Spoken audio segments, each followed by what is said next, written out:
So that's as well when you see how the Prophet ﷺ deals with these things. If you want to remove an evil and it's going to result in more evil, then what you're doing is evil. So choose the lesser evil, akhi. The lesser evil, just to leave him and put water, rather than to scare him off and terrorize him, and then he will spill his blood, his urine all over the place and all over the corners of the masjid. Let him to do that. طيب.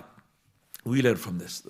Well, first of all, if the Prophet ﷺ did not say, put a bucket of water, would that place be clean or not? That's the debate amongst the scholars. Is that mine? Yes. Jazakallah khair.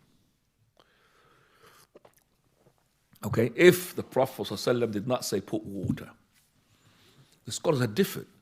Is the sun, imagine that the masjid of Rasulullah has got sun, and the wind after a while, okay, and dried the place, and the place is not now smelling any of filth, urination. Is it clean or not? It is clean or not, Ikhwani? It is clean. Because the wind and the sun, I'll give you an example of that as well. You know your wash line, the washer line. Sometimes you put things, maybe they're not really clean. If you leave them in the wind, it becomes what? Clean.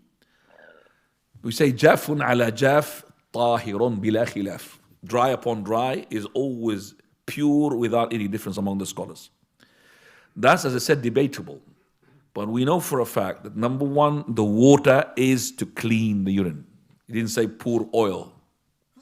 Number two, Prophet of Allah did not say take the sand out, because the Ahnaf would ask for that. He didn't say this. Number three, he didn't say that until the water is dry, then you could pray upon that. No. So if for example, I had some clothes, it's got urine, and I put it in the water, it's clean. I don't have to start squeezing the water up. So once they put the water and the water came out, then alhamdulillah. So this water has been going into the earth and filterized inside. Khalas, it's enough for that. It will take the najasa off. But as I said, who can guarantee if you're praying in the land outside that there will be nobody had before you, a dog or a human being had urinated there, unless you smell it or you see it.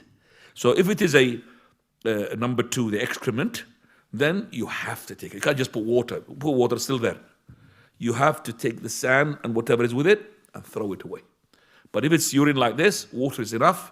Some scholars as well. If it's been left for a long time with the sun and the wind, then it's okay. So that means here the Prophet ﷺ is want to hasten the process of purification. Right. Also here we find that the companions, when they came out to change the evil here, which is to stop him, Prophet of Allah did not tell them off for that reason. Told them off that you should not do this to this man, because it will be more devastating. So when you are able to change the evil with your hand, with your actions, then this takes priority. It's a bit warm. Yes. And if it is not able for the hands, then you do it with the words, with the mouth. And if you are not able with the mouth, then you can do it. You have to do it with the heart, and the heart has to be all the way with that. Right. So when you change the evil, look at the consequences.